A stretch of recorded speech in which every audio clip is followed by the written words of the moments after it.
খবৰ কেনেকুৱা সবৰে কিমান ভাল সবৰে ভাল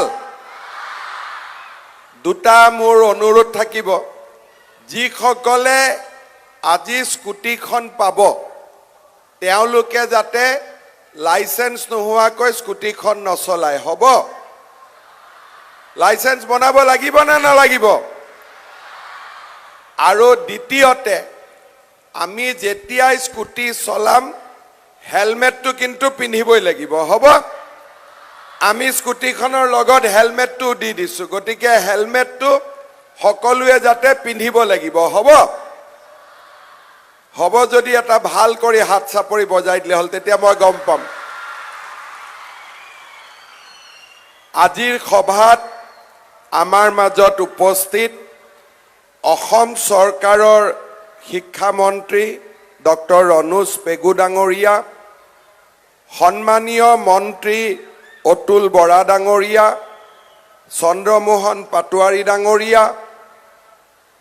পশ্চিম গুৱাহাটী সমষ্টিৰ বিধায়ক ৰমেন্দ্ৰ নাৰায়ণ কলিতা ডাঙৰীয়া পলাশবাৰী সমষ্টিৰ বিধায়ক হেমাংগ ঠাকুৰীয়া ডাঙৰীয়া কমলপুৰ সমষ্টিৰ বিধায়ক দিগন্ত কলিতা ডাঙৰীয়া হাজো সমষ্টিৰ বিধায়ক সুমন হৰিপ্ৰিয়া ডাঙৰীয়ানী গুৱাহাটী পৌৰ নিগমৰ মেয়ৰ মৃগেন শৰণীয়া ডাঙৰীয়া প্ৰাক্তন সাংসদ কুইন ওজা ডাঙৰীয়ানী আমাৰ মাজত উপস্থিত শিক্ষা বিভাগৰ সচিব নাৰায়ণ কোঁৱৰ ডাঙৰীয়া কামৰূপ জিলাৰ আয়ুক্ত সুমিত সাতাৱন ডাঙৰীয়া কামৰূপ মহানগৰ জিলাৰ আয়ুক্ত সুমিত সাতাৱন ডাঙৰীয়া কামৰূপ জিলাৰ আয়ুক্ত দেৱকুমাৰ মিশ্ৰ ডাঙৰীয়া ডিৰেক্টৰ সেকেন্ডাৰী এডুকেশ্যন মমতা হুজাই ডাঙৰীয়ানী ডিৰেক্টৰ হায়াৰ এডুকেশ্যন পমি বৰুৱা ডাঙৰীয়ানী মঞ্চত উপবিষ্ট বিশিষ্ট ব্যক্তিসকল আই মাতৃসকল যুৱক যুৱতী বন্ধু বান্ধৱীসকল ছাত্ৰ ছাত্ৰীসকল শিক্ষক শিক্ষয়িত্ৰীসকল আৰু সুধীবৃন্দ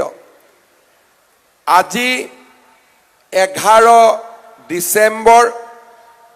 আৰু আজিৰে পৰা অহা 12 দিনলৈ ৰাজ্যৰ প্ৰতিখন জিলাতে আমি বিকাশৰ বাবে 12 দিন কাৰ্যসূচী ৰূপায়ণ কৰিবলৈ আগবাঢ়িছো এই সময়ছোৱাত আমি কেইবাটাও জনহিতৈষী আঁচনি ৰাইজৰ বাবে আগবঢ়াই দিম আৰু এই সময়ছোৱাত কেইবা লাখ ছাত্ৰ ছাত্ৰী তথা অসমৰ দৰিদ্ৰ পৰিয়াল উপকৃত হ'ব এই সময়ছোৱাত শিক্ষা বিভাগৰ 3টা অতিকে গুৰুত্বপূৰ্ণ আঁচনি আমি ৰাইজৰ মাজলৈ লৈ যাম প্ৰতি বছৰে শিক্ষা বিভাগে হাইস্কুল শিক্ষান্ত পৰীক্ষাত মেধাৰে সৈতে উত্তীৰ্ণ হোৱা 75% বা তাতোধিক নম্বৰ পোৱা ছাত্ৰ ছাত্ৰীসকলক আনন্দৰাম বৰুৱা বঁটা প্ৰদান কৰে এই বছৰ ৰাজ্যৰ 26,979 গৰাকী ছাত্ৰ ছাত্ৰীয়ে অহা 12টা দিনত আনন্দৰাম বৰুৱা বঁটা ৰূপে তেওঁলোকৰ শিক্ষা গ্ৰহণৰ সুবিধাৰ বাবে 12,500 টকা নিজৰ বেংক একাউণ্টত লাভ কৰিব এই আঁচনিখন আৰম্ভ হোৱাৰে পৰা আমি ৰাজ্যৰ 4,40,583 গৰাকী ছাত্ৰ ছাত্ৰীক এই আঁচনিখনৰ জৰিয়তে তেওঁলোকৰ শিক্ষা জীৱনত আগবঢ়াই লৈ যোৱাৰ বাবে আমি প্ৰেৰণা যোগাবলৈ সক্ষম হৈছো। ৰাজ্য চৰকাৰে আৰম্ভ কৰা আন এখন গুৰুত্বপূৰ্ণ আঁচনি হৈছে বাণীকান্ত কাকতি বঁটা। এই বাণীকান্ত কাকতি বঁটাৰ জৰিয়তে এই বছৰ পৰ্যন্ত ৰাজ্যৰ উচ্চতৰ মাধ্যমিক পৰীক্ষাত যিসকল ছাত্ৰীয়ে প্ৰথম বিভাগত উত্তীৰ্ণ হয় তেওঁলোকৰ বাবে আমি একোখনকৈ স্কুটি উপহাৰ স্বৰূপে আগবঢ়াওঁ আৰু যিসকল ছাত্ৰই ৭৫% অধিক নম্বৰ লাভ কৰিবলৈ সক্ষম হয় তেওঁলোককো আমি একোখনকৈ স্কুটি আগবঢ়াওঁ। পূৰ্বৰ সকলো অভিলেখ ভংগ কৰি এইবাৰ আমাৰ ৰাজ্যৰ ৪৮,৬৭৩ গৰাকী ছাত্ৰ ছাত্ৰীয়ে চৰকাৰৰ পৰা একোখনকৈ স্কুটি উপহাৰ হিচাপে লাভ কৰিব। ইয়াৰ লগে লগে ৰাজ্যত শিক্ষা ব্যৱস্থা আৰু শিক্ষা গ্ৰহণক সহজলভ্য কৰি গঢ়ি তোলাৰ বাবে নৱমমান শ্ৰেণীৰ ছাত্ৰ ছাত্ৰীসকলক আমি একোখনকৈ চাইকেল যোগানৰ ব্যৱস্থা কৰিছিলোঁ। এই বছৰ অহা ১২টা দিনৰ ভিতৰত আমাৰ ৰাজ্যৰ ৩,২৩,৬৪৪ গৰাকী ছাত্ৰ ছাত্ৰীয়ে অসম চৰকাৰৰ পৰা চাইকেল লাভ কৰিব। আমাৰ ছাত্ৰ ছাত্ৰীসকল আৰু অভিভাৱকসকলক মই এটা কথা স্পষ্টভাৱে ক'ব খুজিছো, আনন্দৰাম বৰুৱা বঁটা বেংকৰ একাউণ্টত যাব, তাত মাজৰ মানুহে কৰিব পৰা একো নাই। কিন্তু স্কুটিখন দিওঁতে বা চাইকেলখন দিওঁতে কোনোবাই যদি কৰবাত এটকাও কাৰোবাৰ পৰা বিচাৰে আপোনালোকে মোৰ ফেচবুক একাউণ্টত লাহেকৈ পোষ্ট এটা দি দিব, বাকি যি ব্যৱস্থা ল'ব লাগে সেই ব্যৱস্থা মই গ্ৰহণ কৰিম। আপোনালোকে এই স্কুটি পাওঁতে চাইকেল পাওঁতে বহু সময়ত কয় যে ইয়াৰ বাবে মোক ১০০ টকা এক্সট্ৰাকৈ লাগিব, পৰিবহনৰ খৰচ আছে। কোনোবাই ক'ব স্কুটিখন দিওঁতে হেলমেট আদিৰ বাবে আমাক এক্সট্ৰাকৈ টকা লাগিব। কিন্তু আমি আপোনালোকক ক'ব খুজিছো যে এই গোটেই আঁচনিখন সম্পূৰ্ণ বিনামূলীয়া। চাইকেলখনো আপোনালোকে বিনামূলীয়াকৈ পাব, স্কুটিখন হেলমেটৰে সৈতে বিনামূলীয়াকৈ পাব আৰু কোনেও কতো এটকাও অতিৰিক্তকৈ দিব নালাগিব। সেই কথা মই আজি আপোনালোকৰ আগত উল্লেখ কৰিছো। যদি কোনোবাই এই গোটেই ব্যৱস্থাটোৰ মাজত টকা সংগ্ৰহ কৰিবলৈ চেষ্টা কৰে তেতিয়াহ'লে চৰকাৰে কঠোৰৰ পৰা কঠোৰতম ব্যৱস্থা গ্ৰহণ কৰিব। সেই বিষয়ে মই আজিয়েই সকলোকে উল্লেখ কৰি থলো। শ্ৰদ্ধাৰ ৰাইজ, এই সময়ছোৱাত আমি আন কেইবাটাও গুৰুত্বপূৰ্ণ আঁচনি ৰূপায়ণ কৰিম। যোৱা বিধ্বংস বানে ক্ষতিগ্ৰস্ত কৰা ৬,৮৪,৪87টা পৰিয়াললৈ এই সময়ছোৱাৰ ভিতৰত আমি ৩৫৩ কোটি টকাৰ বান সাহায্য ডিবিটি যোগে আগবঢ়াম। এই সময়ছোৱাৰ ভিতৰতে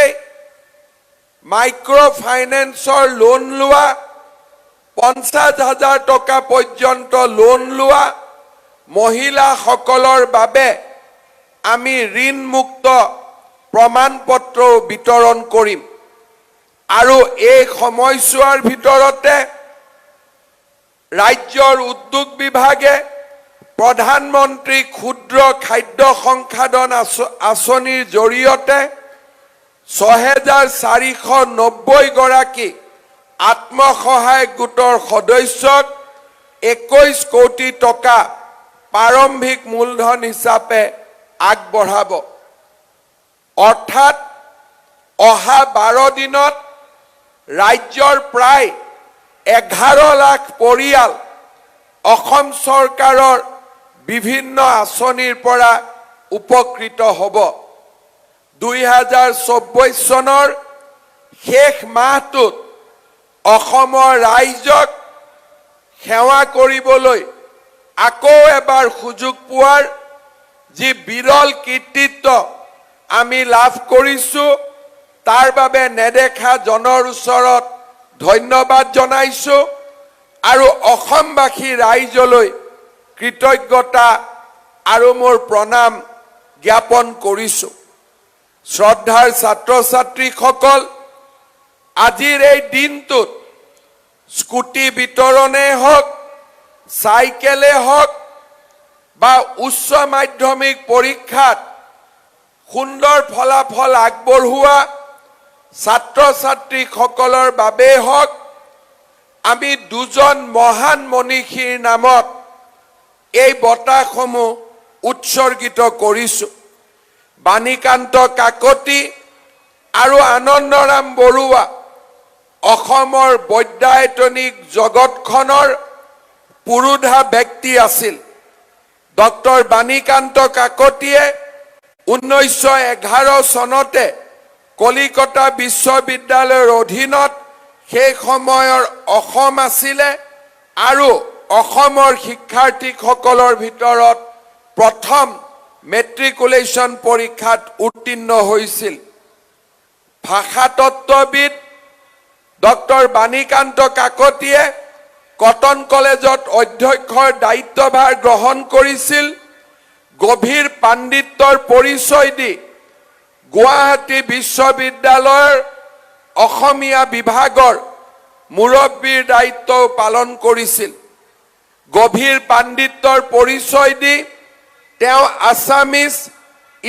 ইটছ ফৰ্মেশ্যন এণ্ড ডেভেলপমেণ্টৰ দৰে অমূল্য গ্ৰন্থ ৰচনা কৰাৰ লগতে আন কেইবাখনো তত্ত্বগধুৰ গ্ৰন্থ ৰচনা কৰি অসমীয়া সাহিত্যিক জগতখন সমৃদ্ধ কৰি থৈ গৈছে। এই বছৰটো আমাৰ বাবে গৌৰৱৰ বিষয়। ডক্টৰ বাণীকান্ত কাকতিৰ দৰে যিসকল সাহিত্যিকে অসমীয়া ভাষাটোক জগত সভালৈ লৈ গৈছিলে আৰু চিৰ চেনেহী মোৰ ভাষা জননীৰ বাবে অকৃত্ৰিম সেৱা আগবঢ়াইছিলে, পাণ্ডিত্যৰে অসমীয়া ভাষা সাহিত্যক জিলিকাই তুলিছিলে, তেওঁলোকৰ বাবে এক শ্ৰদ্ধাঞ্জলি যে এই বছৰটোতেই প্ৰধানমন্ত্ৰী নৰেন্দ্ৰ মোদী ডাঙৰীয়াই আমাৰ অতিকে চেনেহী অসমীয়া ভাষাটোক ধ্ৰুপদী ভাষা বা ক্লাছিকেল লেংগুৱেজৰ মৰ্যাদা প্ৰদান কৰিলে। বহু দিন ধৰি আমাৰ ৰাজ্যত অসমীয়া ভাষা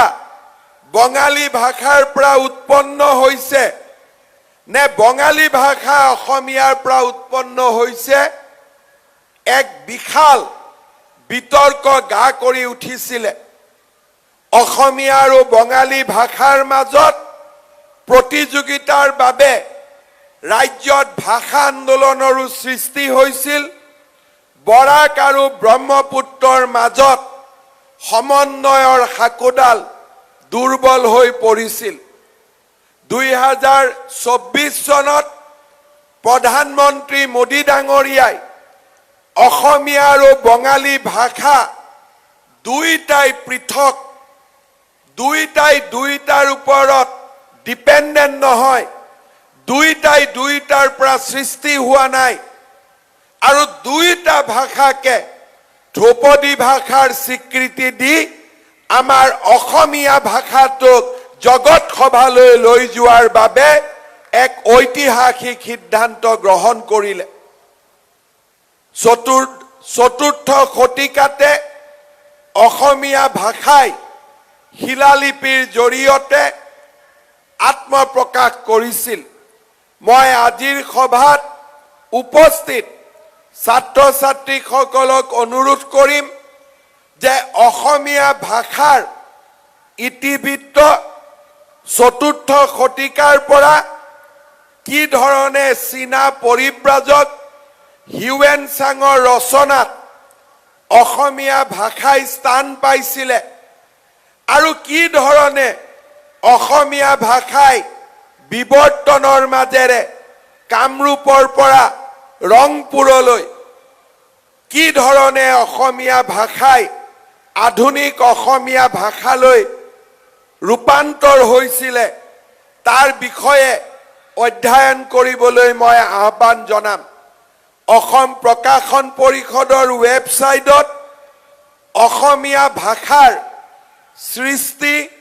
ইয়াৰ বিৱৰ্তন, এই গোটেইবিলাক কথা সুন্দৰভাৱে অসমীয়া ভাষাতে লিখি ৰখা হৈছে। মই প্ৰত্যেকগৰাকী ছাত্ৰ ছাত্ৰীকে এই বিষয়ে অধ্যয়ন কৰিবলৈ আহ্বান জনাম। আনন্দৰাম বৰুৱা অসমৰ সমাজ জীৱনৰ, অসমৰ আধুনিক অসমীয়াৰ বাবে এক আদৰ্শ। ভাৰতবৰ্ষৰ পঞ্চমজন IAS অফিচাৰ আৰু অসমৰ প্ৰথম IAS অফিচাৰ, ভাৰতৰ পঞ্চমজন IAS অফিচাৰ, প্ৰথমগৰাকী অসমীয়া IAS অফিচাৰ, আৰু আনন্দৰাম বৰুৱাই আছিল দেশৰ প্ৰথমজন ভাৰতীয় জিলা আয়ুক্ত বা ডেপুটি কমিশনাৰ। আনন্দৰাম বৰুৱা সংস্কৃতত বিদগ্ধ পণ্ডিত আছিল আৰু মেক্স মুলাৰৰ দৰে পণ্ডিতে আনন্দৰাম বৰুৱাক প্ৰশংসাৰে উপচাই দিছিল। সংস্কৃতত আনন্দৰাম বৰুৱাৰ পাণ্ডিত্যই সমগ্ৰ বিশ্বৰে দৃষ্টি আকৰ্ষণ কৰিছিল। এই দুয়োগৰাকী ভাষাৰ পূজাৰী অসমীয়া জাতিক চিৰকাললৈ গৰ্বিত কৰা ডক্টৰ বাণীকান্ত কাকতি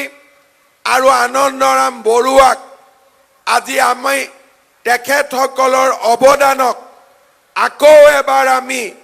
গৌৰৱেৰে সোঁৱৰণ কৰিছোঁ, জাতিটোৰ কৃতজ্ঞতা জনাইছোঁ আৰু তেখেতসকলৰ পুণ্য আত্মাৰ প্ৰতি শ্ৰদ্ধাঞ্জলি জনাইছোঁ। ছাত্ৰ ছাত্ৰী বন্ধু বান্ধৱীসকল, দৰিদ্ৰতাৰ বাধা নেওচি শিক্ষা সকলোৰে বাবে হওক, শিক্ষাই প্ৰতিগৰাকী ছাত্ৰ ছাত্ৰীৰ জীৱন স্পৰ্শ কৰক, সেই উদ্দেশ্য আগত ৰাখি অসম চৰকাৰে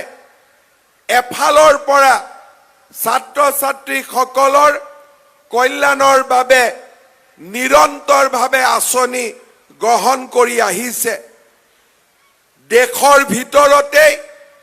প্ৰথম আৰু এখনেই অসম এনেকুৱা এখন ৰাজ্য যিখন ৰাজ্যই কলেজত পঢ়াৰ বাবে দৰিদ্ৰ ছাত্ৰ ছাত্ৰীসকলক বিনামূলীয়াকৈ নামভৰ্তিৰ ব্যৱস্থা কৰি দিয়ে। এই বছৰ আমাৰ ৰাজ্যত ৯৪,৮৩৮ গৰাকী ছাত্ৰ ছাত্ৰীয়ে বিনামূলীয়াকৈ নামভৰ্তিৰ সুযোগ পাইছে। অসমে এখন ৰাজ্য য'ত মেট্ৰিক আৰু হায়াৰ ছেকেণ্ডাৰী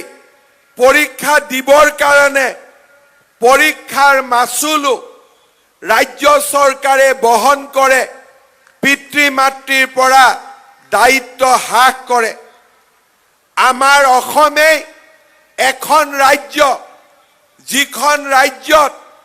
নিযুত মইনাৰ দৰে আঁচনি ৰূপায়ণ কৰা হৈছে। এইখন ৰাজ্যত অসমৰ ছাত্ৰীসকলে হায়াৰ ছেকেণ্ডাৰী পঢ়িলে প্ৰতি মাহত চৰকাৰৰ পৰা 1000 টকাৰ বৃত্তি লাভ কৰে। ডিগ্ৰী পঢ়িলে 1250 টকা লাভ কৰে আৰু পোষ্ট গ্ৰেজুৱেট পঢ়িলে 2500 টকা লাভ কৰে। আজি আমাৰ চৰকাৰখনক যিসকল ব্যক্তিয়ে সমালোচনা কৰে, যিসকলে দিনে নিশাই অসম চৰকাৰৰ ভুল উলিয়াবলৈ চেষ্টা কৰে, তেওঁলোকক মই আজি মুকলি প্ৰত্যাহ্বান দিছো। কাশ্মীৰৰ পৰা কন্যাকুমাৰীলৈ, সৌৰাষ্ট্ৰৰ পৰা অৰুণাচল প্ৰদেশলৈ এখন ৰাজ্য দেখুৱাই দিয়ক যিখন ৰাজ্যই ছাত্ৰী আৰু নাৰী শিক্ষাৰ বাবে এই ধৰণে নিৰলসভাৱে কাম কৰিছে। আজি এখন ৰাজ্য দেখুৱাই দিয়ক যিখন ৰাজ্যই ছাত্ৰীসকলক স্কুটিৰ পৰা মাহেকী শিক্ষাৰ খৰচ পৰ্যন্ত বিনামূলীয়া নামভৰ্তিৰ পৰা সকলো দায়িত্ব আজি গ্ৰহণ কৰে। মই গৌৰৱ অনুভৱ কৰোঁ আমাৰ জননী জন্মভূমি অসম ৰাজ্যই আজি এই ধৰণে শিক্ষাৰ সম্প্ৰসাৰণৰ বাবে সুদূৰ প্ৰসাৰী কাম হাতত লৈছে। এই চৰকাৰখনৰ দিনতেই অসমৰ চাহ বাগিচাত 224খন হাইস্কুল স্থাপন কৰাৰ বাবে সুদূৰ প্ৰসাৰী সিদ্ধান্ত গ্ৰহণ কৰা হ'ল। যোৱা কেইদিনমান আগতে মই মোৰ এটা বক্তব্যত কৈছিলোঁ যে অসমে এখন ৰাজ্য হ'ব যিখন ৰাজ্যৰ প্ৰতিখন জিলাতেই ব্ৰহ্মপুত্ৰৰ ওপৰত এখন দলং থাকিব, প্ৰত্যেকখন জিলাতেই এখন মেডিকেল কলেজ থাকিব আৰু প্ৰত্যেকখন জিলাতেই এখনকৈ বিশ্ববিদ্যালয় স্থাপন হ'ব। তেনেকুৱা এক সৰ্বাংগ সুন্দৰ ৰাজ্য হিচাপে আমি অসমক নিৰ্মাণ কৰাৰ বাবে আজি আগবাঢ়িছো। মোক ৰাইজে কেইদিনমান আগতে এজন সাংবাদিকে প্ৰশ্ন সুধিছিল যে ব্ৰহ্মপুত্ৰৰ প্ৰতিখন জিলাতে দলং কেনেকে হ'ব। তেতিয়া মই তেওঁক সোঁৱৰাই দিছিলোঁ যে তিনিচুকীয়াত ধলা শদিয়াৰ দলং হ'ল, ডিব্ৰুগড়ত বগীবিলৰ দলং হ'ল, শিৱসাগৰতো শিৱসাগৰ টেকেলি ফুটা দলঙৰ কাম আমি হাতত লৈছোঁ। যোৰহাট আৰু মাজুলীৰ মাজত দলং নিৰ্মাণৰ কাম চলি আছে। এই 2025 চনৰ ভিতৰতে গোলাঘাট আৰু বিশ্বনাথৰ মাজত আমি ব্ৰহ্মপুত্ৰৰ তলেদি সুৰংগ নিৰ্মাণৰ কাম হাতত ল'ম। কলীয়া ভোমোৰাত দ্বিতীয়খন দলং হ'ল নগাঁও আৰু তেজপুৰক সামৰি, মৰিগাঁও আৰু দৰঙক সামৰি, মৰিগাঁও আৰু দৰঙক সামৰি ব্ৰহ্মপুত্ৰৰ দলং 2025 চনৰ ভিতৰতে আৰম্ভ হ'ব। কামৰূপ মহানগৰ জিলাত নাৰেংগী কুৰুৱাৰ মাজত দলং হ'ল, গুৱাহাটী উত্তৰ গুৱাহাটীৰ মাজত দলং হ'ল, শৰাইঘাটৰ ওপৰত 2খনকৈ দলং হ'ল। কামৰূপ গ্ৰাম্য জিলাত কামৰূপ জিলাত পলাশবাৰী শুৱালকুছিৰ ওপৰত দলং হ'ল আৰু ধুবুৰী আৰু গোৱালপাৰা সামৰি ফুলবাৰীৰ ওপৰত দলঙৰ দ্ৰুত নিৰ্মাণৰ কাম চলি আছে।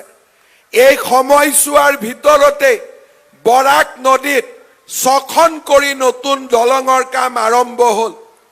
আৰু এফালৰ পৰা যদি আমি ৰাজ্যৰ মেডিকেল কলেজ হিচাপ কৰোঁ, 23খন মেডিকেল কলেজ এতিয়ালৈকে নিৰ্মাণৰ কাম চলি আছে। আৰু এই বছৰে দৰং, হাইলাকান্দি আৰু হোজাইত আৰু 3খন নতুন মেডিকেল কলেজৰ নিৰ্মাণৰ কাম আমি হাতত লম ৰাজ্যত ডিব্ৰুগড় বিশ্ববিদ্যালয় আছিল শিৱসাগৰ কলেজ আমি বিশ্ববিদ্যালয় কৰিলো যোৰহাটৰ জেবি কলেজ বিশ্ববিদ্যালয় হল নগাঁও কলেজ বিশ্ববিদ্যালয় হল গুৱাহাটী বিশ্ববিদ্যালয় আজি যদি এফালৰ পৰা গুৰুচৰণ কলেজৰ পৰা বঙাইগাঁওলৈকে চাই আমি গৈ থাকো ৰাজ্যৰ প্ৰতিখন জিলাতে একোখনকৈ বিশ্ববিদ্যালয় নিৰ্মাণৰ কামো আজি আমি আৰম্ভ নহলে সমাপ্ত কৰিব পাৰিছো হোজাইত বিশ্ববিদ্যালয় হল লখিমপুৰত বিশ্ববিদ্যালয় হল বজালিত বিশ্ববিদ্যালয় হল প্ৰত্যেকখন জিলাতে একোখনকৈ বিশ্ববিদ্যালয় একোখনকৈ মেডিকেল কলেজ আৰু একোখনকৈ ব্ৰহ্মপুত্ৰৰ ওপৰত দলং এক বিশাল কৰ্মযজ্ঞ আমি আৰম্ভ কৰিছো স্বাধীনতাৰ পিছত কোনেও কল্পনা কৰিব নোৱাৰা এখন নতুন অসমৰ বুনিয়াদ আজি আমি সকলোৱে মিলি এই সময়ছোৱাত নিৰ্মাণ কৰিছো মই আজিৰ এই সুন্দৰ দিনটোত দুটা কথাৰে সামৰণি মাৰিব খুজিম যিকোনো এখন ৰাজ্যৰ উন্নতি বা বিকাশ তেতিয়া হয় যেতিয়া ৰাজ্যৰ নৱ প্ৰজন্মই নিজৰ দায়বদ্ধতা দেশপ্ৰেমেৰে উদ্বেলিত হৈ শিক্ষা গ্ৰহণ কৰে আৰু শিক্ষাৰ সামৰণিত একোজন উপযুক্ত নাগৰিক হোৱাৰ সপোন দেখে চৰকাৰে সুবিধা দিব পাৰে চৰকাৰে সহযোগিতা কৰিব পাৰে কিন্তু ছাত্ৰ ছাত্ৰীসকলৰ ব্যক্তিগত প্ৰচেষ্টা আৰু অধ্যৱসায়ক চৰকাৰে নিৰ্মাণ কৰিব নোৱাৰে চৰকাৰে প্ৰেৰণা দিব পাৰে কিন্তু প্ৰত্যেকজন ছাত্ৰ ছাত্ৰীয়ে সপোন দেখাৰ সাহস গোটাব লাগে আমাৰ ছাত্ৰ ছাত্ৰীসকলে বিশেষকৈ আজিৰ সভাত উপস্থিত মেধাৱী ছাত্ৰ ছাত্ৰীসকলে নিজৰ জীৱনক পূৰ্ণতা দিবলৈ একোজন উপযুক্ত নাগৰিক হিচাপে নিজক নিৰ্মাণ কৰিবলৈ যত্ন কৰিব লাগে ছাত্ৰীসকলৰ প্ৰতি মোৰ এটাই পৰামৰ্শ আৰু পিতৃ মাতৃসকললৈও পৰামৰ্শ যে আমি উচ্চতৰ মাধ্যমিক পৰীক্ষাত ভাল ফলাফল দেখুৱাইছো কিন্তু শিক্ষা আমি মাজতে সামৰিব নালাগে আমাৰ বিয়া বাৰু দেউতাই মাই পিছত পাতিব কিন্তু আমি পোষ্ট গ্ৰেজুৱেটলৈকে আমি পঢ়িব লাগে আৰু নিজকে একোজন উপযুক্ত নাগৰিক হিচাপে গঢ়ি তুলিব লাগে আজি যিসকলে ক্লাছ 9ত আছে মেট্ৰিক পাছ কৰি আমি কলেজত যাবই লাগিব যিসকলে হায়াৰ সেকেন্ডাৰী পঢ়ি আছে তেওঁলোকে হায়াৰ সেকেন্ডাৰী পাছ কৰি কলেজলৈ যাব লাগিব আৰু যিসকলে কলেজত পঢ়ি আছে তেওঁলোকে ইউনিভাৰ্চিটিলৈ যাব লাগিব আজি আমাৰ চৰকাৰখনে চৰকাৰী চাকৰিৰ বাবে দুৰ্নীতিৰ গোটেই ব্যৱস্থাটোক আমি মখিমূৰ কৰি পেলালো যোৱা কেইদিনমান আগতে অসম লোকসেৱা আয়োগৰ পৰীক্ষা হৈছিল পৰীক্ষাৰ ফলাফল দিছিল আগতে যেতিয়া এপিএসসিৰ পৰীক্ষাৰ ফলাফল ওলাই কোন মন্ত্ৰীৰ লৰাই এসিএস পালে কোন ডাঙৰ মানুহৰ ঘৰৰ লৰাই এপিএস পালে তাৰ বিষয়ে চৰ্চা হৈছিল কিন্তু যোৱা 4-5টা বছৰত আমি মানসিকতাৰ পৰিৱৰ্তন ঘটাইছিলো এতিয়া টিভিৰ স্ক্ৰিনত এপিএসসিৰ পৰীক্ষাৰ ৰিজাল্ট দিয়াৰ দিনা কোন মন্ত্ৰীৰ লৰাই এসিএস পালে তাৰ বিষয়ে আলোচনা নহয় কোনজন তৰকাৰী ব্যৱসায়ী লৰাই কোনজন চাহ দোকানীৰ ছোৱালীয়ে CS পালে তাৰ বিষয়ে আজি টিভিত আলোচনা হয় আমাৰ জীৱন কালত এনে পৰিৱৰ্তন কেতিয়াবা আহিব বুলি মুখ্যমন্ত্ৰী দায়িত্ব লোৱাৰ দিনাখন ময়ো কল্পনা কৰিব পৰা নাছিলো ময়ো সপোন দেখা নাছিলো যে এদিন লোকসেৱা আয়োগৰ পৰীক্ষা এটাও দুৰ্নীতিৰ অভিযোগ নাথাকিব তৃতীয় আৰু চতুৰ্থ শ্ৰেণীৰ পৰীক্ষাত হেজাৰ চেষ্টা কৰাৰ পিছতো কোনেও ত্ৰুটি উলিয়াব নোৱাৰিব এই সাহস মই মোৰ পৰা উৎপন্ন হোৱা সাহস নাছিলে অসমৰ ৰাইজ আৰু নেদেখা জনে আমাক সাহসী কৰিছিলে আৰু সেই সাহসে আজি অসমৰ নিযুক্তিৰ ব্যৱস্থাটোক দুৰ্নীতিৰ পৰা সম্পূৰ্ণ আঁতৰাই গংগাৰ দৰে পবিত্ৰ কৰি তুলিবলৈ সক্ষম হ'ল এই সুযোগ আমাৰ ছাত্ৰ ছাত্ৰীসকলে ল'ব লাগিব য'ত টকা পইচাৰ প্ৰয়োজন নাই মাত্ৰ মেধাৰ ভিত্তিত আমি চৰকাৰী চাকৰি পাব পাৰো আমি প্ৰচেষ্টা কৰিব লাগিব আৰু অকল অসমতে নহয় ভাৰত চৰকাৰৰ চাকৰি ষ্টাৰ্টআপ উদ্যমিতা স্কিল সকলো ক্ষেত্ৰতে আমি আগুৱাই যোৱাৰ বাবে আমাৰ মাজত এক প্ৰচণ্ড মানসিক শক্তিৰ আমি সৃষ্টি কৰিব লাগিব আজি আমি এখন স্কুটি পাইছো সেয়া আমাৰ জীৱনৰ লক্ষ্য নহয় মাত্ৰ জীৱন বাটত আগবাঢ়ি যোৱা আমাৰ প্ৰেৰণা কিন্তু সেই দিনটো আমাৰ বাবে পূৰ্ণতাৰ দিন হ'ব যিটো দিনত আমি নিজকে যোগ্য নাগৰিক হিচাপে গঢ়ি তুলি আমাৰ ৰাজ্যখনৰ সন্মান বৃদ্ধি কৰিম আৰু মোৰ পিতৃ মাতৃৰ চকুৰ পৰা চকুলো মুছি দিব পাৰিম সেই দিনটোৱে হৈছে আমাৰ জীৱনৰ আটাইতকৈ আনন্দৰ দিন মই আমাৰ ছাত্ৰ ছাত্ৰীসকলক অনুৰোধ কৰিম যিসকলে ফাৰ্ষ্ট ডিভিজন পাইছো অহাবাৰ 75%ৰ কাৰণে প্ৰচেষ্টা কৰক যিসকলে 75% পাইছে তেওঁলোকে doctor engineer ACS IS IPS ডাঙৰ বিজ্ঞানী ষ্টাৰ্টআপ ডাঙৰ স্কিল মেন বা স্কিলৰ ওপৰত আয়ত্ত থকা এক উন্নত মানৱ সম্পদলৈ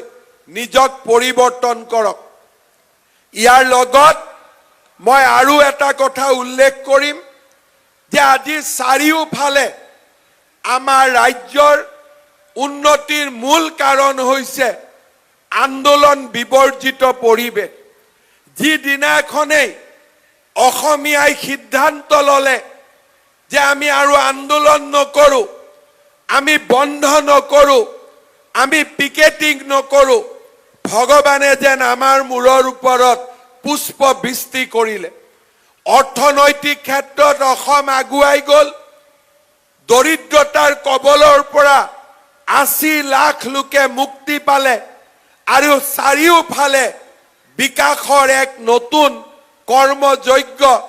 আমাৰ জীৱনলৈ আহিবলৈ আৰম্ভ কৰিলে মই অসমৰ যুৱক যুৱতীক আহ্বান জনাম যে যিসকলে সঘনাই আন্দোলন কৰে আন্দোলনৰ জৰিয়তে তেওঁলোকে সমাজখনক অস্থিৰ কৰি ৰাখিব খোজে তেওঁলোকৰ প্ৰতি এক বাৰ্তা প্ৰেৰণ কৰক যে এতিয়া অসমীয়া যুৱক যুৱতীয়ে আন্দোলন কৰিব খোজে কিন্তু সেয়া ৰাস্তা ঘাটৰ আন্দোলন নহয় অসমীয়া যুৱক যুৱতীয়ে কৰ্ম সংস্কৃতিৰ আন্দোলন কৰিব খোজে শিক্ষাৰ আন্দোলন কৰিব খোজে ক্ৰীড়াৰ বিপ্লৱ কৰিব খোজে সাংস্কৃতিৰ মহা আলোড়নেৰে